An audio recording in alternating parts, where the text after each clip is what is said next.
Hello दोस्तों, नमस्कार। मैं धीरेन्द्र कुमार, डीके स्टडी 10.5 में आपका स्वागत है। हम लोग आज शुरू करेंगे एक्सरसाइज 8.2। उसके से पहले कुछ बेसिक देख लेते हैं। Bihar board class 10th NCERT book solution exercise 8.2 वास्तविक संख्याएं पढ़ रहे थे हम लोग।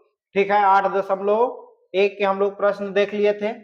पहला बेसिक फॉर्मूला है कि पहली संख्या गुने दूसरी संख्या बराबर होता है एलसीएम गुने एचसीएफ। ठीक है, तो पहली संख्या बराबर एलसीएम गुने एचसीएफ बटे दूसरी संख्या। क्यों? क्योंकि गुना में है तो कहाँ आ जाएगा? भागा में आ जाएगा।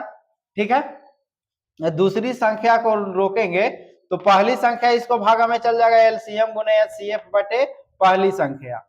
ठीक है, भिन्नों का एलसीएम बराबर होता है अंशों का एलसीएम बटे हरों का एचसीएफ। ठीक है, और भिन्नों का एचसीएफ बराबर होता है अंशों का एचसीएफ बटे हरों का एलसीएम। इसको पर मैथ देख लेते हैं।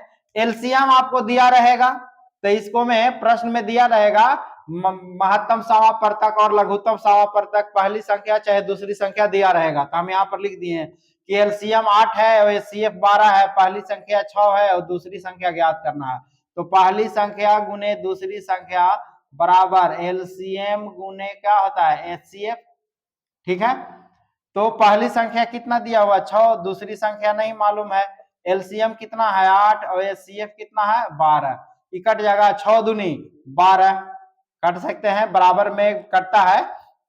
तो दूसरी संख्या हम यहाँ पर दूसरी संख्या नहीं लिख के यहाँ पे हम 2 लिख दिए। ठीक है, तो दूसरी संख्या बच गया, और ये बच गया कितना? 6 दूनी 12 कट गया तो बच गया 2, तो 8 दूनी 16, यानी कि दूसरी संख्या मेरा 16 हो जाएगा। ठीक है, अब यहाँ पर है अंश बटे हर के रूप में है कि ना, 5/2, 25/8, 1/2 का एलसीएम निकालना है।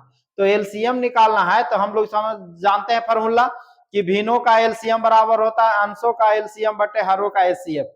तो इसको एलसीएम बराबर अगर निकालेंगे तो ऊपर वाला को कुछ निकाल देंगे एलसीएम, तो 5 और 25। तो इसका अगर 5 और 25 का अगर एलसीएम हम निकालेंगे तो कितना आ जाएगा? 25 आ जाएगा।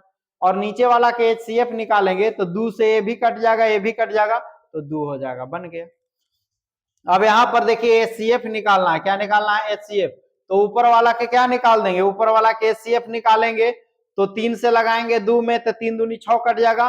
तब 3 में 2 से लगाएंगे, जो कटता है वही अंक से लगाते हैं, तो एक बार में लग जाएगा, बचेगा 1, 1 से 2 में 1, 2 बार में ये भी कट जाएगा। यानी कि ऊपर वाला का एचसीएफ निकालेंगे तो कितना हो जाएगा? 1 हो जाएगा। और इसका एलसीएम निकालेंगे तो नहीं मिल रहा है सेम, तो 5 दूनी 10 और 10 दिया 30।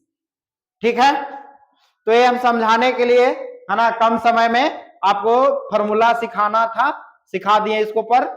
ठीक है, तो अगले क्लास में हम लोग पढ़ेंगे अभाज्य गुणनखंड के रूप में तोड़ने के लिए, कि एलसीएम निकालने के लिए या एचसीएफ निकालने के लिए अभाज्य गुणनखंड विधि द्वारा कैसे बनाया जाता है। आज के लिए इतना ही, फिर मिलते हैं अगले क्लास में।